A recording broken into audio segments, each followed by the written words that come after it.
My first piece is from Valhalla by Paul Rudnick, and I will be playing the role of Sally. My second piece is from The Tempest by William Shakespeare, and I will be playing Trincula.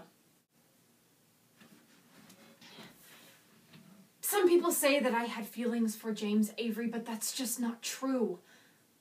Before he left, he told me something which I'll never forget. He said that he's been studying the situation since kindergarten, and he's made a whole bunch of lists and charts, and even held his own personal beauty pageant, and figured I was the prettiest girl in all of Danesville. Isn't that the most wonderful thing for somebody to say? I mean, especially for a delinquent.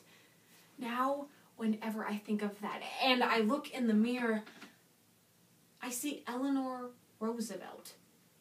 Only, of course, pretty. I mean, Mrs. Roosevelt did a lot of good to help the poor and innocent, but can you imagine how much more work she could have gotten done if she were pretty? And I know there's inner beauty, but inner beauty's hard because you can't see it. I've been thinking a lot about this, you know, about beauty and goodness and all the different religions. I mean, let's face it, Buddha was chubby, and Confucius is all old and scraggly and single, I would imagine, and you can't even have a picture of Muhammad. Was it the teeth? I don't know. But then there's Jesus. You see, Jesus is always really pretty. He has nice skin and hair, and it's like God was telling everybody to look at Jesus for tips. And then there's that German man, Adolf Hitler. You see, he thinks everybody should have blonde hair and blue eyes, but I know that can't be true, because then who would be the best friend? I don't want to sound too vain or prideful, so I think of this thing that James wrote me in one of his letters. He said, there are two things that matter in this life: youth and beauty.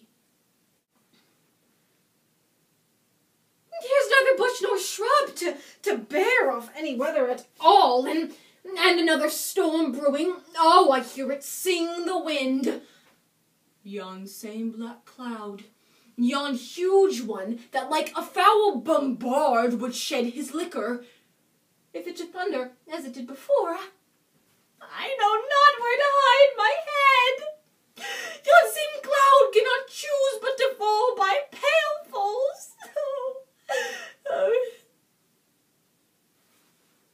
What have we here? A man or a fish? Dead or alive? A fish!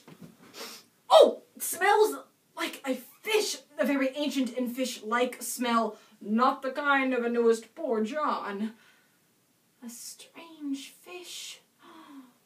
'Twere I in England now, as I once was before, and had but this fish painted, not a holiday fool they would be, but to give a piece of silver, there this monster would make a man. When they will not give a doit to relieve a lame beggar, they will lay out 10 to see a dead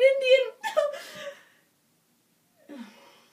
Legged like a man, and his fins like arms.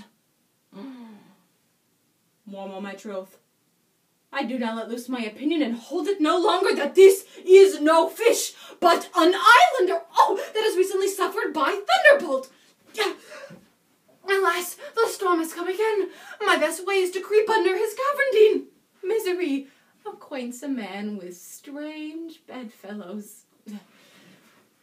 Now I will shroud here until the dregs of the storm be past.